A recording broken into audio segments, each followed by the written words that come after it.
funky. Fox blocked by Hart. Fox couldn't grab it. Who wants it? Towns and the Knicks. 5-point lead. Just over 3 minutes to go.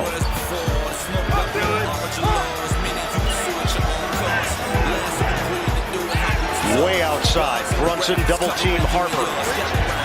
Brunson shakes him off. Swings for Hart. 5 to shoot.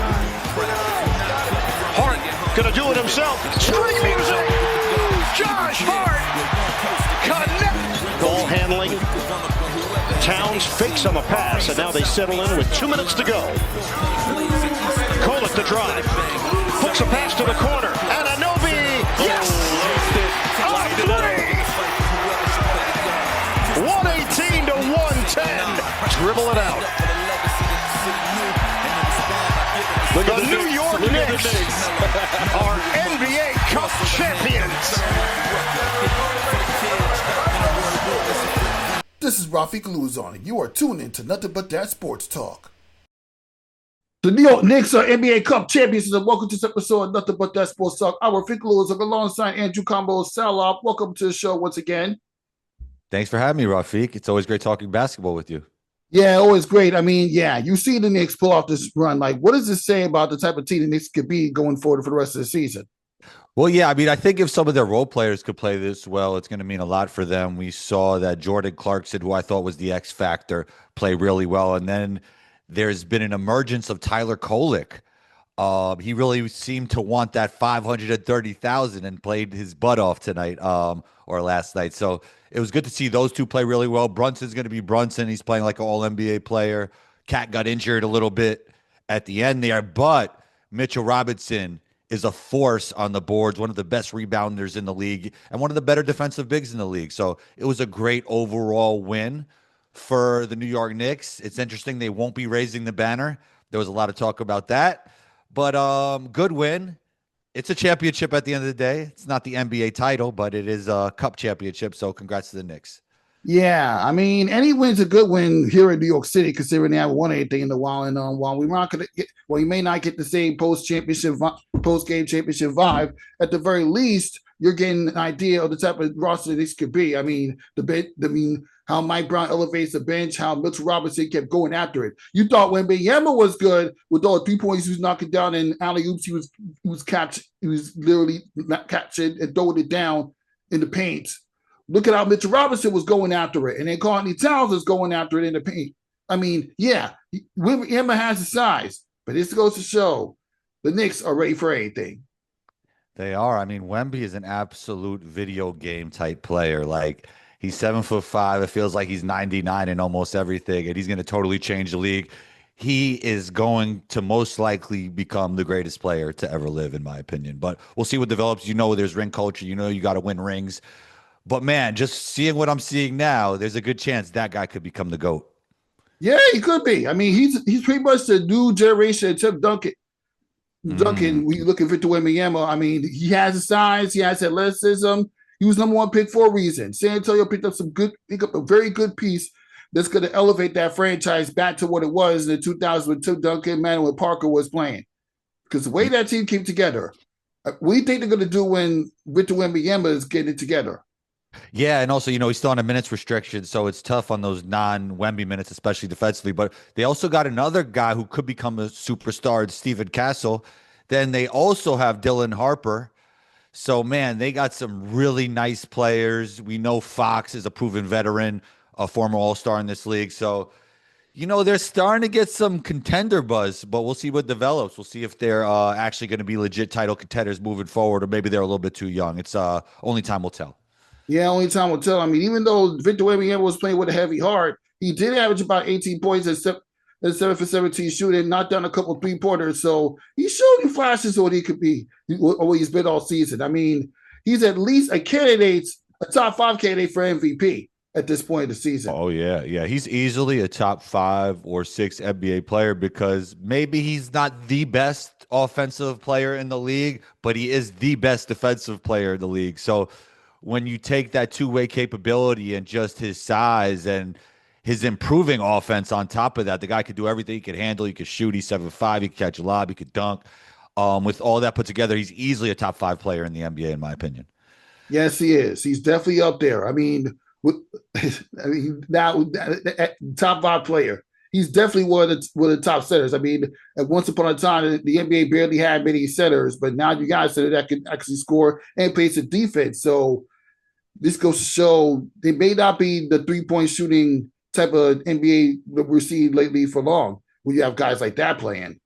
Yeah, I mean, I think KD brought a little bit of this into the league, and then we've seen other players spacing it out and shooting the three, and now all the players can shoot a three. But we haven't seen a player with this type of skill set, athleticism, and size that mix like Victor Wembanyama. I mean, he's an absolute unicorn.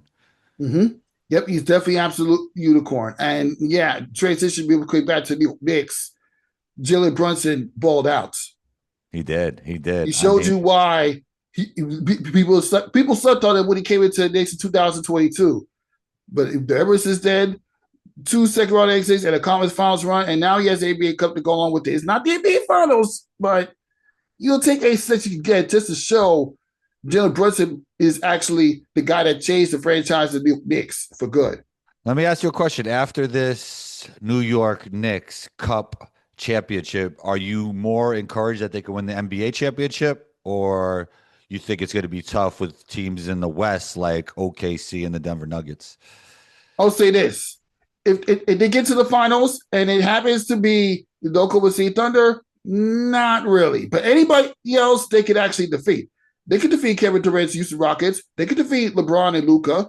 They could possibly defeat, let's see. Denver. I mean, it's probably going to be Denver. I mean, Jokic is a walking triple-double, but you got Klay Thomas to stop him. He showed he can stop him during his days in Minnesota Timberwolves. Yeah, well, he had Rudy next to him, but I do agree with you. Yeah, he played pretty good defense on. We can't see about the Minnesota Timberwolves. They were in the conference finals. Julius Randle's proven to sell himself for that team very well. I mean, things work for him. He doesn't have the pressure of New York on his back to actually elevate the Minnesota Timberwolves franchise. It took a little quicker than he did with the New York Knicks when he came in. I mean, you've had 2 losing seasons and you did win a playoff series, but yeah, that's just how it goes. But with Minnesota, he got to the conference finals, and Julius Randle's really showed that he fits this type of offensive set fits what Minnesota's looking for. Yeah, you don't have a Karl-Anthony Towns anymore, but you have Julius Randle. Yeah, Julius Randle is passing the ball better than ever before, and then Anthony Edwards continues to get better, and then I think that team has kind of found a flow. But I am hearing some DiVincenzo to Knicks buzz. Have you been hearing that? Mm-hmm. Yeah, I've been hearing that. And to answer your question, to answer that, what do you think if Dante DiVincenzo comes back to your Knicks, will it actually complete the process of a championship team for the Knicks, especially after what he did with the Knicks the first time he was there? Yeah, I mean, I think he's a guy who's super talented on the offensive side, but I think what he'll really help the Knicks with is defense because his intensity never wavers. Some of the Knicks' best players on the team, their defense isn't the best. We're looking at Cat, we're looking at Jalen Brunson, so you need players around them that are very intense and play very hard on that side of the ball, and DiVincenzo brings that. Mm-hmm. Yeah, and obviously you had a good time at the New York Knicks watch party last night with the NBA Cup. Being able to interview fans, including CP the franchise, what is the insight you gathered from them as far as the type of Knicks team they are post NBA Cup success? Well, CP dropped a banger on me. I asked, what's your one New York Knick wish since it's the holiday season? He said, we got to trade Yabusele. I wasn't surprised at that. I was a little surprised because I was thinking of a little bit different vibe, like maybe to win a championship or, something to that regard. But yeah, he thinks we should trade Yabusele. So I found that really interesting. Yeah, I mean, Yabusele, he just needs to adjust himself as a bench warmer a little bit better. He showed you what he can do with the Olympics. He just needs to excel himself a little bit when you drive into the lane. I get why CP the franchise will trade him, but obviously you don't trade a guy like that after you literally picked him up to fit the type of offensive system Mike Brown runs. Yeah, I mean, there's a world where you could give him some more opportunity. He hasn't been good so far, but we've seen him play well internationally and in the NBA before. I mean, he was really good with the Sixers. He looks a little bit out of shape this season. Hasn't been shooting it as well. Hasn't been as good defensively. He's kind of been trending in the wrong direction ever since he got to the Knicks. But the guy could play basketball at the end of the day. He's a good basketball player. So we'll see what develops. I mean, maybe some other teams feel the same way I feel about him and think he's a good player, and maybe there are some trade scenarios for him. So we'll see what happens. Yeah, but speaking of trade scenarios, obviously, the Knicks before the NBA Cup success, there were talks about them trying to get Giannis Antetokounmpo. Is there any way, if you the GM, that you would do the Giannis Antetokounmpo trade without giving up Karl Anthony Towns? I mean, you can't fix. I mean, if it ain't broke, don't fix it. I would trade. I mean, I think that the word is that the Bucks don't want Cat, but if they were to want Cat, I would trade Cat for Giannis. Giannis is just a way better player, champion, MVP, probably the best player in the East.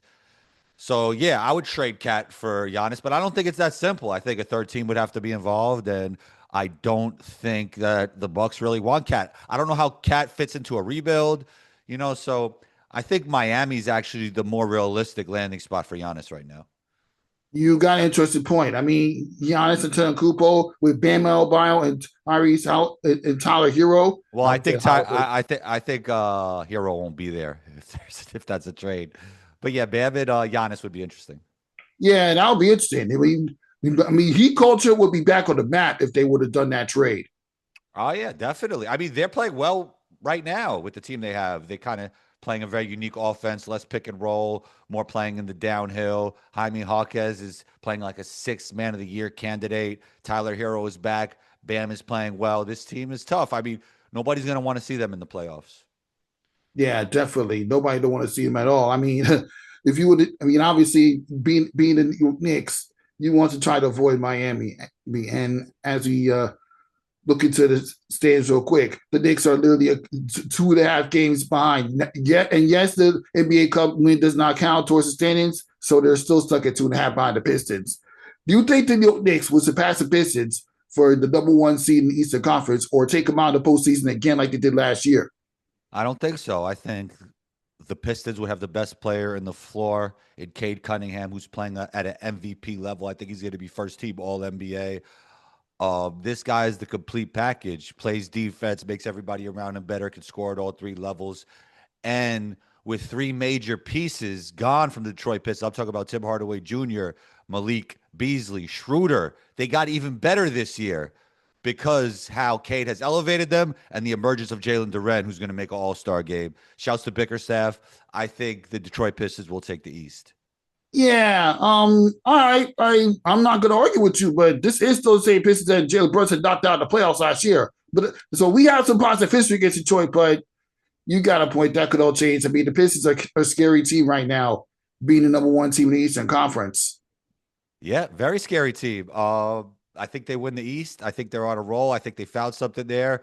I would say that a swing factor for them to actually make them legit title contenders would be Lauri Markkanen. There's a lot of buzz with some trade scenarios with the Detroit Pistons and the Utah Jazz, so watch out for that. He's definitely a swing player in the NBA. If one of these teams could land him, he can make a lot of these teams legit title contenders with his movement shooting and just a good basketball player overall. Yeah, he could. I mean, Lauri Markkanen is showing that he can actually score in the paint. But obviously it's going to take a lot to make that Lauri Markkanen trade. Yeah, it is going to take a lot. But I mean, what's Lauri doing there? I don't even know. Like, that's not a good fit right now. I think they need to totally rebuild and try and see what they have at Ace Bailey and some of their other young talent. Yeah, I mean the Jazz are a 10th seed in the Western Conference for the playing tournament, but it's obviously if it doesn't get any better from this point, yeah, I would probably do that trade. Well, get a look at the Western Conference. OKC, Denver, Lakers, Spurs, and Rockets are top 5. But yeah, this is pretty much a pretty interesting conference going on the West compared to the Eastern Conference. The Pistons and Knicks I already mentioned the Pistons and Knicks. Toronto, Boston, Orlando, they're in the top 5. Toronto is doing better than we expected. Boston is doing better than we expected. What do you think about the Celtics and how they managed to play without Tatum being around? I'm not that surprised because I always felt Jaylen Brown was a lot closer to the level of Jason Tatum that he got credit for, and he's playing that Batman role now really well. He's actually a better two-way player than Jason Tatum, and he's the more athletic player than Jason Tatum. Jason Tatum is just a better ISO scorer, and, he's a bigger guy. But I like what Jaylen Brown does. I think Missoula has changed some things when it comes to pace and style of play that really helped this team. They were the number one offense in the league over a span of about 12 games recently. So I love everything they're doing. And Toronto, I always like Scotty Barnes since the draft. Brandon Ingram is a guy who could get a bucket. RJ's been injured a little bit. Quickly's been injured a little bit, but I think Darko is one of the most underrated coaches in the league, and the ball movement has been a lot better since he's been there overall, even though they haven't had a winning record in a few seasons. So shouts to them. Love Scotty Barnes as a player. Brandon Ingram always been a bucket. So it's good to see them doing well. Yeah, it's good to see him do well. I got to give Toronto credit where credit's due. I mean, they really the lead a lot of surprises in the Eastern Conference. I mean, we thought they were going to actually be worse or more the same, but they've actually proven they're the third seed in the Eastern Conference. I mean, yeah, this goes to show that anything can happen in basketball. Anything can happen. I agree. Yeah, I mean, that's why, if the Knicks can make it and win the East, you never know, right? I think if Halliburton doesn't go down last year, the Pacers win it all. So OKC's not unbeatable. Mm-hmm. Yeah. Now we switch gears to college real quick, and as you see, St. John's on a current winning streak. They just come off defeat in Iona, and then they smoked DePaul last night. So you managed to get a good look at St. John's in the game against Iona. What do you love? What would you like for what you've seen from them, especially with Ian Jackson being more useful? Yeah, Ian Jackson cut his hair that game. I didn't even realize it was him at first, but he showed the New York City flair that he always had. He's showing more confidence. In the beginning of this season, he wasn't aggressive enough, and now he is. He's looking to make plays. He's playing hard on the defensive side, which is allowing Patino to play him more because with Patino, if you don't play defense, you're not going to play. He's been playing more defense. He's been showing more confidence.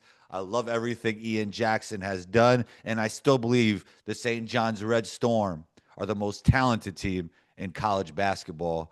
So we will see if they can live up to that talent, but I believe they can because I also believe they have the best coach in college basketball, Rick Pitino. I'm not mad about that. I mean, let's see how that happens. This week coming up, you got the CBS Sports Classic game against Kentucky, and then after that, you got Harvard. We're spoiler alert. I'm going to be on the call for that game for WSU Sports, so feel free to listen to that one. And it's back to the conference play again when they head to the DMV area to take on Georgetown on the road. So you got some big non-conference games coming up for St. John's. Just to hold on to that number 22 rank in the country, because they don't really get that many opportunities to acquire one wins outside of just UConn. So it's going to be tough. They have to actually continue to stay consistent in the win column and until they meet UConn and hopefully get at least one victory to get higher in the rankings, because that's going to determine how far St. John's go in this season coming up. We have to go deeper than round 2. That I know for sure. So when's Combo calling a game with Rafique? When is that happening? When we breaking that news, man? Spoiler alert. Let's just say everything's filled up right now. Okay. It's a lot because a lot of students were gunning to be able to call some games when I went to that meeting when we're picking our games. Okay. Even if you do come down, we're more likely going to be doing WSU sports going forward. Right now, we're on semester.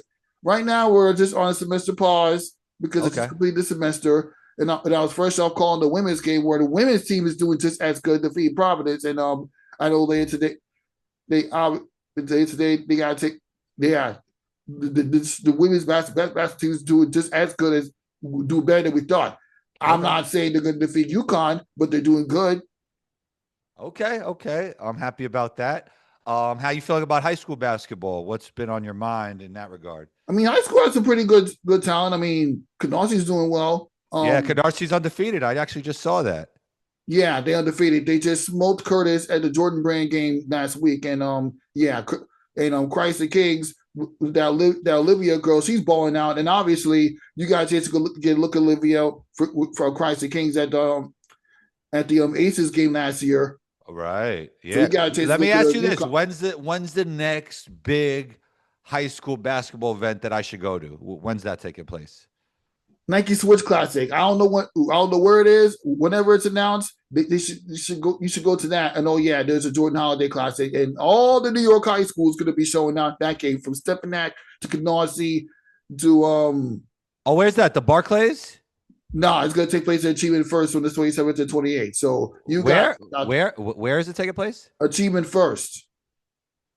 Achievement First? Yeah, it's a small high. It's a Oh, small high okay. school located on Pacific Street in Brooklyn, New York. So Oh, wow. Okay, yeah, okay, you, okay. you Cool. guys should go check it out. There's gonna be all the top high school towns gonna play. Even Lou High, Long Island Lutheran is gonna be there. All the top high schools gonna be there on this 2-day event. So Yeah. so Speaking of Lehigh, Kyan Anthony, that guy's a pro. That yeah, guy's Kai good, man. Anthony. I know. Kai Anthony. I mean, obviously they did lose the other day, Yeah, but I unfortunately. mean, it's just amazing how seamlessly his game translated to the college level. So shouts to him, man. Yeah, I mean, it's an adjustment period for Kai Anthony. You know, fresh out of high school, playing Lou High. All the good kids from Lou High gonna ball out. Yep, I agree, man. I agree. Yeah, but let me ask this question. When you were playing ball in high school, going into college, I mean, what was that experience like for you? I mean, at the next level, it's always faster, it's always stronger, and the coaching is a lot harder. The practices are a lot harder. So you're dealing with that. Your body's still growing probably as a freshman, so you're dealing with pains and college basketball practice is not. It's tough. It's tough on your body. You usually get less athletic throughout the course of the season because of how much wear and tear you have. That's why sometimes you see guys who are high school athletes become less athletic in college because it's such a tax on the body. But I think we're learning more about the body as time goes on, and hopefully teams aren't overtraining. But look, man, it builds mental toughness with it. So it's there's pros and cons to everything. But yeah, it's always a tough transition high school to college, especially for the practice. I mean, if you could hoop, you could hoop. You're going to be all right. But those college practices are tough. Yeah, man, they're really tough. I mean, I'm sure. Have you ever seen St. John's practice? I've got a glimpse of their practice sometimes when I go to Carter Arena. They practice hard. Yeah, yeah, for I've sure. seen video clips. Ian Jackson's really practicing hard and adjusting to the game. I even see practice when I'm getting ready to call their games. As somebody that's now get adjusted to being in that environment, calling the games for the student for WSU radio, I see the type of preparations that St. John's sports teams do in general, not just the basketball teams. Right. Nah, that's it. College is just different than high school. So, it's going to be tough, but they can handle it, man. They're they can handle it. They can handle it. Yeah, they can handle it. St. John's is it's not going to be easy. They're one of the only two ranked teams in the Big East. Big East, but I mean, other outside that is just UConn. But yeah, it's not going to be easy for St. John's to win the Big East tournament this year. Even if they breeze through the Eastern Conference, it's not going to be easy. Same for the women's side. I mean, oh yeah, and what you got coming up after this? Oh yeah, Combos Court. You can catch my YouTube shows on the You're Welcome Network. You can catch Combos Court wherever you listen to podcasts. You could catch other Combos Court content on Combo TV. Catch me on B-Ball Breakdown with Coach Nick. You could catch me on St. John's Radio sometimes with Rafique. And yeah, just doing my thing, man. Constantly creating short form content. You can catch some of that on Instagram at 12combo or on TikTok at 12combo. And Twitter, it's 12combo. Yeah, man, I'm everywhere. I'm just working, Rafiq. I'm just working. Yeah, I saw you on the New York Post with Dexter Henry, and we got to bring it back. Yes. Next time we're going to talk about this off the air, but yeah, we're going to continue to grow our media mindset Yes, of as we course. continue to grow. That's all we could do. That's all we can do, Rafiq. And you're doing great work, and it's always great talking sports with you. Let me know the next time you need Combo to pull up to St. John's Trust me, we're gonna make to fire out some hot takes. You know what I mean? You saw our Knicks starting five went kind of crazy on the internet. I know you saw Yeah, I that. know, man. That's crazy. I mean, what viral see? That's what comes to hard work. I mean, Yeah, yeah. Oh, the St. John's actually, I saw getting passed around Facebook a lot. People were a little upset. Walter Berry was coming off the bench. They thought Ron Artest was like a great player, but maybe there were some St. John's players better than him at St. John's. But hey, that's my starting five, so they have to deal with it. You know what I'm saying, Rafiq? You know what I'm saying? Well, Ryan may have something to say about that whenever I can get you guys on the show together, right? And obviously, a lot of guys that commented on our video had a lot to say about that and come up with not really starting on. See, this is what comes with the territory. Not everybody's going to agree with what we say on the air. Oh, 100%. Yeah, I mean, the farther you go in this business, the more hate you'll get. So it's all good, Rafiq. It's all good. Yeah, it's definitely all good. I don't know if I don't know after you follow the Brooklyn Nets throughout your basketball life and media career, but I'm gonna just end the show with your all-time starting five for the Nets, whether it's New York, Brooklyn, or New Jersey. Oh, well, I got to start at point guard, Jason Kidd. Hmm. I'm going to go with the two of, let's go, I'm going to go James Harden at the two because he can play the two with Jason Kidd. I'm going to go Kevin Durant at the three. I'm going to go Kevin Garnett at the four. And I'm going to go, man, the five is tough with the Nets. They haven't really had a great center, right? Am I missing somebody?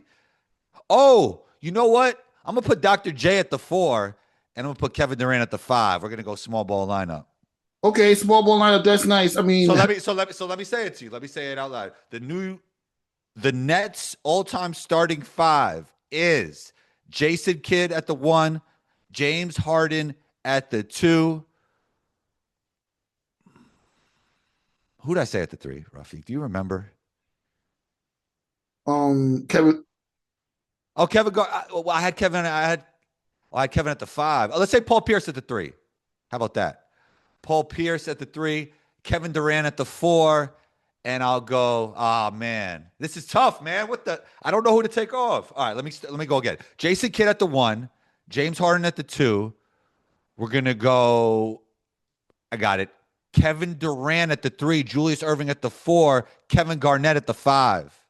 Not a bad starting lineup, but there you go. But not a bad starting lineup. I mean, I'm going to share. I'm sorry, but I'll keep. All right, we'll keep Jason Kidd because he knows how to run the point. He carried him to the finals. But I'm going to put Kyrie Irving at the two. I'm sorry, James Harden can come off the bench. But I'll keep Kyrie Irving at the two. What did Kyrie? How many games he played? 4.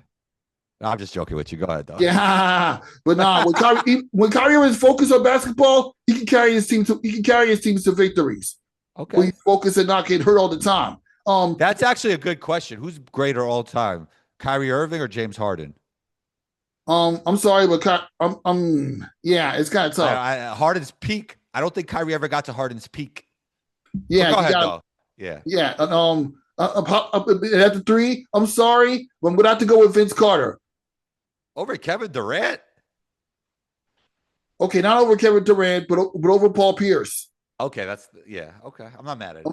You can't ignore the San Antonio champion. You just can't ignore Vince Carter's greatness. I don't think he's a better basketball player than Paul Pierce, but it's fair. It's not bad.